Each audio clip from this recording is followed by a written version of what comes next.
안녕하세요. 저는 2029 진채영입니다. 저는 비타민C 수학 플러스업이라는 책을 읽고 그 책에서 삼각함수, 그러니까 사인함수의 쓰임이 나왔는데 그 책에 나온 내용 외에도 사인함수가 어떤 분야에서 사용이 되는지를 탐구를 하다가 그 중에서도 음향기술에 대한 내용이 나와 있어서 그거에 대해서 좀 자세히 탐구를 해봤습니다. 먼저 사인함수를 간단히 말하자면 직각삼각형에서 빗변과 높이의 비율을 연결시켜주는 함수인데요. 직각삼각형에서 각도 스타가 변하면 높이와 빗변의 비율이 달라지잖아요.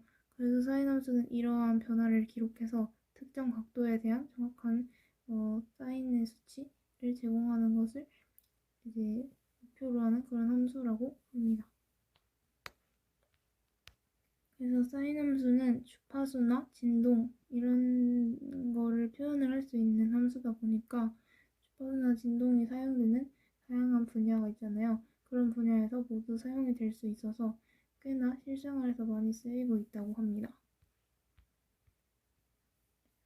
그래서 제가 조사한 거는 음향기술에 관련한 조사여서 사인함수 먼저 소리의 시각화라고 해서 사인함수를 소리로 보이게 그려낼 수 있는데요. 예를 들어서 440Hz랑 440.1Hz가 있으면 이거를 동시에 같이 울렸을 때 실제로 들어보면 제가 영상을 찾아봤을 때 실제로 들어봤는데 이게 약간 울렁거리는 그런 약간 파도 같은 이런 느낌이 났어요. 이런 느낌이 들었어요.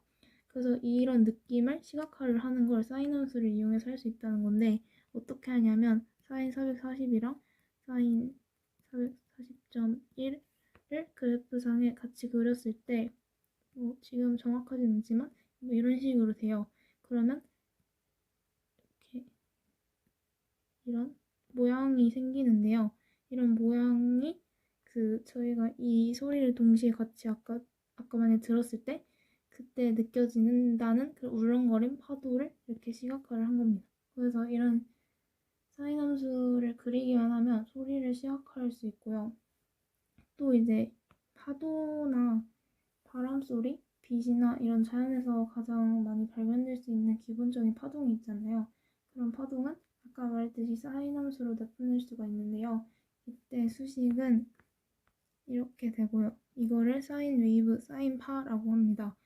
그래서 이렇게 진폭이랑 주파수, 위상 같은 것까지 다 고려해서 수식으로 나타낼 수 있다 보니까 보강 간섭이라고 해서 같은 위상의 두 파동이 두 사이노스가 이렇게 중첩이 이렇게 만날 때 마루랑 골이 만나면은 이제 진폭이 가장 최소가 되는 게 있어요.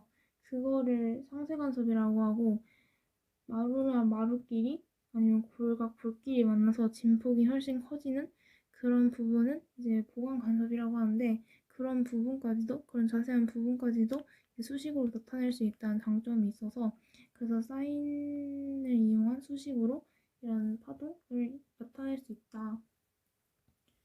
그래서 이제 사인파에서 사인파를 더하면 그만큼 진폭이 2배가 되고 빼면 없어지는 이런 성질을 이용해서 음향 기술에서도 다방면의 역할을 합니다. 이렇게 사인 함수는 소리, 즉 음향에 대해서 많은 연관을 가지고 있는데요. 그래서 제가 사인 함수 음향 기술에서 쓰이는 역할을 총 5개의 역할로 나누긴 했는데 이 5개 역할도 결국은 제가 앞에서 방금 설명한 이런 그 파동을 표현할 수 있는 함수인 사인 함수의 원리가 공통되는 부분이어서 좀 더 간단하게 보겠습니다. 첫 번째는 음파 표현인데 사인 함수는 시간에 따라서 변하는 진폭과 주파수를 가진 정연파를 나타내는 데 사용이 돼요. 그래서 이때 정연파는 뭐냐면 사인 함수로 표현되는 가장 기본적인 파동이에요. 그래서 시간에 따라서 진폭과 주파수가 일정하게 변하고 순수한 음정을 나타내요. 그래서 순수한 음정을 나타내는 이런 기본적인 파동인 정연파를 사인 함수로 나타내다 보니까 정연파끼리 더하고 이런 나중에 음색을 합성하거나 변환을 할 때 그럴 때 당연히 사인 함수가 사용이 되겠죠. 그래서 음색 합성 그리고 음색 변환 뒤에 나오는데 음색 변환 이런 데에도 이 같은 원리로 사용이 됩니다.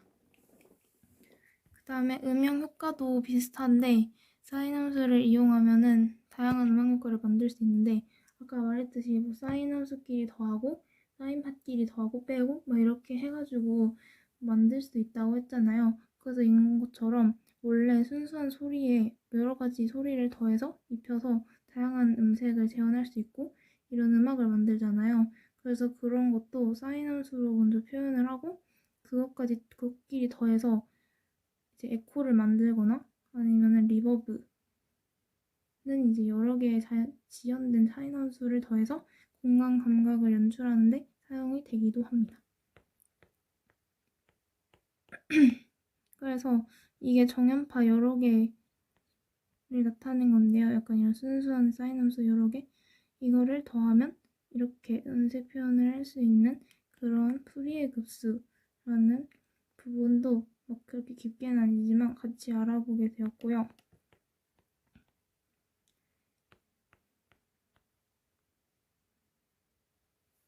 그리고 5번도 음향 합성 및 변환인데 아까 말했던 원리랑 똑같아서 넘어가고 음향 분석도 이제 사인 함수가 이제 그 파동 표현을 이렇게 자세히 이렇게 변화까지 같이 나타내는 함수다 보니까 이런 음향 신호를 분석하고 특징을 추출할 수 있어요.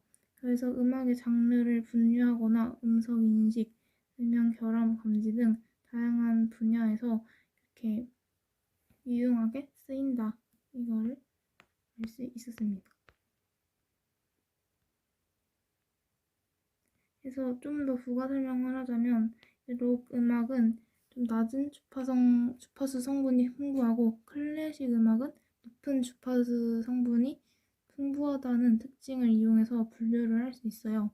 그래서 이런 음악 장르별로 주파수가 어느 부분에서 가장 많이 나타나는지 이런 걸 알 수 있다 보니까 확실히 시각화해서 나타낼 수 있는 표현 방법이 사인 함수가 되다 보니까 이런 분석에도 유용하게 쓰일 수 있다.